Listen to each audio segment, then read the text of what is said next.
This week we're off to El Salvador and a coffee that's about to make an appearance in the World Barista Championships with our very own Mr. Dale Harris. It's also going to be a veritable feast of Dale Harris this week. My name is Steve Layton and I travel the world finding amazing and delicious coffee for you to drink at home. Some make coffee difficult to understand and complicated, but here it's my job to make it easy and fun and tell you what's in my mug. So, to give him his full name, Juan Jose Ernesto Mendez, can we just call him Neto because it's much easier, belongs to a fourth generation of coffee farmers in his family. His father died in 1995, and after completing his university studies, Neto took over from the family farms and also had the opportunity to work at J Hill in 2000 and also at J Sal, which are two very, very famous privately owned mills in El Salvador. Both of these companies gave him an opportunity to kind of see farming from another perspective and allow him to learn the art and passion of cupping, which so many producers don't learn how to cup. He says that those experiences he had gave him the opportunity to apply that knowledge into coffee growing, and without learning how to cup, he'd never been able to do the things that he's done, which I found super interesting. During his time in the coffee world, he loves to compete. He competed in the Cup of Excellence. He's been on the national jury since 2003 to 2011. He's a Q grader. He's a superstar cupper and kind of super well known for his cupping abilities with SCAA and CQI. This farm, Brumas, is located 45 to 60 minutes from Santa Ana City. And he has a cultivated area of 60 hectares and ranges in altitude from 1,450 metres to 1,700 metres above sea level. Produces around about 600 bags of coffee each year and has an area of around about 35 hectares of virgin mountain kind of forest land, which is located 1,700 metres to 2,000 metres above sea level. The farm is located in the Sonsonate department, which is kind of very well-known coffee growing region, and Los Brumas is probably most particularly picked out for being very rich in volcanic soil, very fertile, and very different to the Ilapaneca kind of mountain range area that we buy most of our coffee from. One of the most important elements of the microclimate is that it gets very misty. So at different times of the day, in mornings and evenings, you see a particular mist come over the farm, which drops the temperatures quite rapidly. And this is why Ernesto decided to call the farm Los Brumas. When it's warm, you get super warm air coming in from the Pacific Ocean. And you can see the Pacific Ocean from the farm. And when the clouds come in from that ocean and they hit the mountain where the coffee farm is, it just creates a whole heap of rain and different microclimates within it. Due to its location between the three volcanoes in El Salvador, that affects it even more, but it also affects the amount of daylight that the coffee trees receive.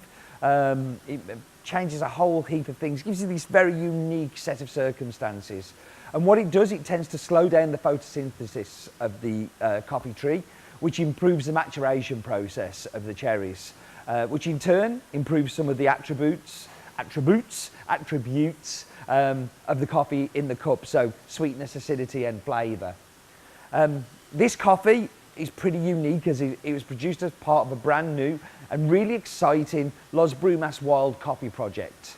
The idea of the project is to use forest land for coffee production, but in a very thoughtful and careful way. So as not to remove any of the flora, fauna, none of the canopy of trees, and so the place remains primarily a forest. Now this does affect the speed of growth of the coffee. There's lots of shade, but it also provides its own fertilization system with leaves hitting the ground and kind of breaking down, and the forest floor goodness, the constant supply of twigs that continues to enrich the soil, which is really interesting. But that slow maturation I talked about a few minutes ago is increased because of the lack of sunlight coming through that tree canopy, which makes for a super interesting cup of coffee. So we're back here doing another snozzer in the bowl Why am I doing a snozzering bowl so soon after last week? Well, because I love doing it, and this coffee is perfect for smelling. SL28 from El Salvador, which is kind of weird. It's kind of good to really do this, because if you actually grind it up, you're going to smell some real hints in what's to come in the cup. So first off, you smell is super floral. Like, it's like a little posse of flowers have been mashed around in there. And I'm going to be specific with it because I know how it tastes, and it reminded me of what that aroma is. And it's real violets. You get a real kind of like violet, strong perfumed flower come through. And it's sweet. Like, you really get some of that sweetness come through. And again, I know what it's going to be because I've tasted it, and it helps me piece the two together. But for me, it's like really creamy and sweet, and reminds me very much of a Kinder Egg. I know, I love that as a descriptor though, so I had to use it. So, and you also get a lot of kind of like sweet candy. So think, you know, like jelly sweets and kind of like Haribo kind of sweetness in there as well. It's an amazing coffee. Now I've smelt it, all I want to do is brew it.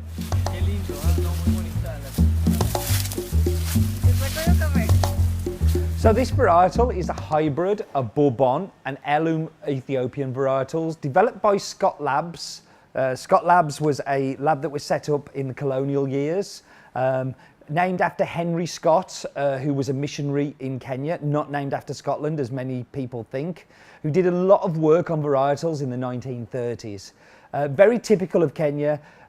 You'll find it everywhere where it was introduced, but you're starting to see plantings in Central and South America of those wanting to experiment, like Ernesto, who wants to experiment with it in El Salvador. Fairly open to leaf rust and pest, and not a very high yielding plant, but kind of desired for its high cup quality, and has some of the most treasured cups that you can find. And yeah, we see more and more of this appear all over Central South America. So I'm joined by the UK Barista Champion. That's you, which is exciting. Congratulations on UKBC. And now you're in Korea. I'm in Korea. Yeah, it looks a lot closer to Stafford than I thought. This may have been filmed a little bit before Korea, but you're competing in the World Barista Championships. I am. November 9th. How exciting. How exciting. What time are you on UK time? Is it? I haven't done the maths. You haven't So done it's the at math? 4:17 in the afternoon in Korea, and we are they're 5 hours ahead, Yeah. 6 hours ahead. So it's going to be about So- lunchtime-ish, Yeah. isn't it? Yeah. Follow Twitter and Instagram to find out when Dale's on, and you'll be able to watch him compete. There is a live stream of it all, isn't there? There'll be a live stream. There'll be links on my Facebook, on Steve's Facebook, Yeah. all the Facebooks. And the face ache and the what's page and stuff like that. So the coffee that we're doing today is kind of related to the coffee that you're going to be competing with, isn't it? It is indeed. It's from the same part of the farm. It is the forest grown. You've just got a slightly different lot that we're going to release afterwards. Yeah. And it's only going to be available for those people who... It's not going to be in my mug, basically. And that's because it's quite a small lot, isn't it? Yeah. So it's a smaller lot. So Yes. like it's like Ernesto does everything well and in a usable quantity. So I've used in competition before. I've used lots that were like 20 kilos, and that's what there was. And then it arrives, and I use 18 of it getting ready, and there's only 2 left, and everything's stressful. So this is a slightly bigger lot than that. There's a good few bags of it, but it's a limited quantity. Not enough for an and in my mug subscription, No, and it's- basically. So it's going to be out there now, and they can buy it on the website now. But this is the same part. It was just one that was separated off as a special competition lot for you. Why have you gone for this coffee? What was the thing that drove you towards it? So partly because I trust people who know coffee better than me, like you and Ernesto, the farmer. To Oh, a then point. now he's smart. Yeah. Like,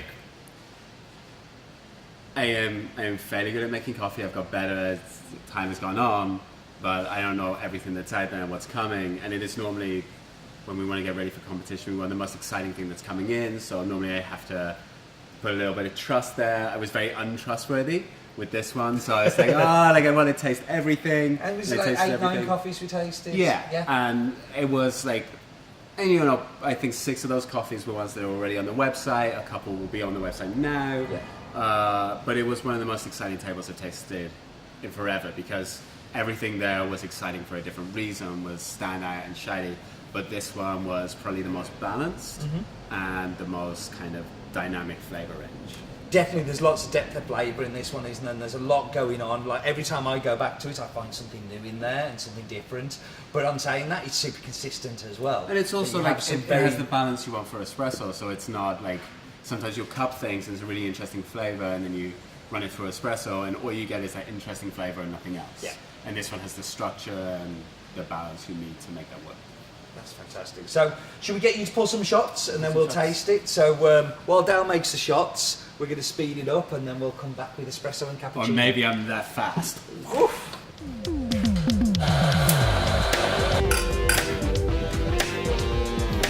Got it. Tech skills. Be a nice little in-joke there. Fascinating TV.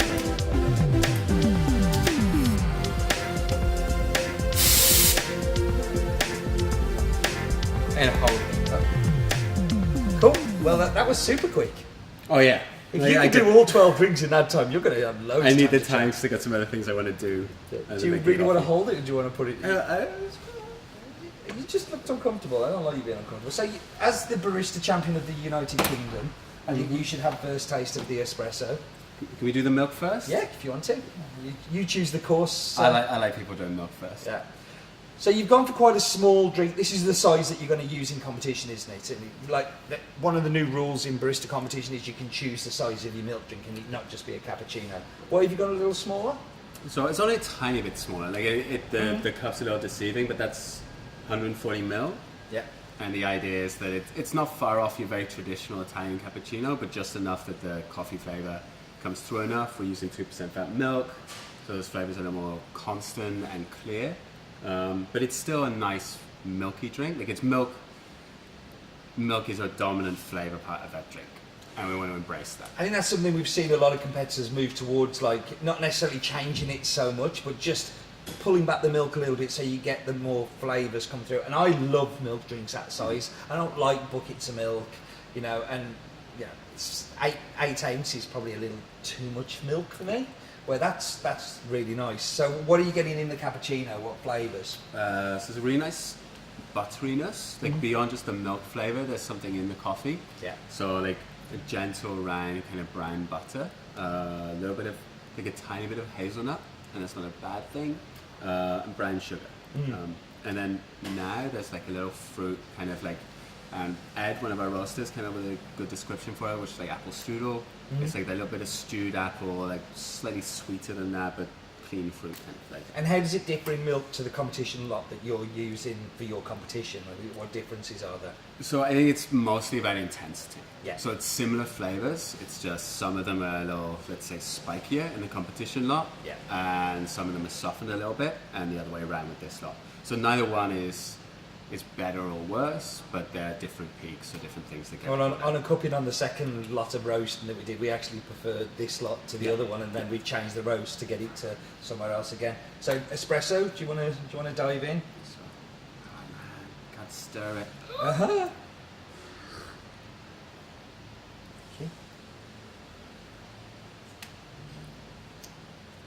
I think that shows the difference between what the milk drink does. Is the milk masks lots of flavors, so your first impression of this is so different to the other one.